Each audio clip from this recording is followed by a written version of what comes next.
மலையிலே தமிழ் குமரன் அருகிலே தன் தோகை அழகிலே வடிவேலன் மகிழவே மயில் தக்கரிமி என்று பக்தி மனம் கொண்டு தத்தி நடமிடுது முருகனை சுற்றி வலம் வருது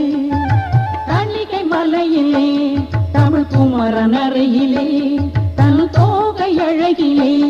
வடிவேலன் மகிழவே மயில் தக்கரிமி என்று பக்தி மனம் கொண்டு தத்தி நடமிடுது முருகனை சுற்றி வலம் வருது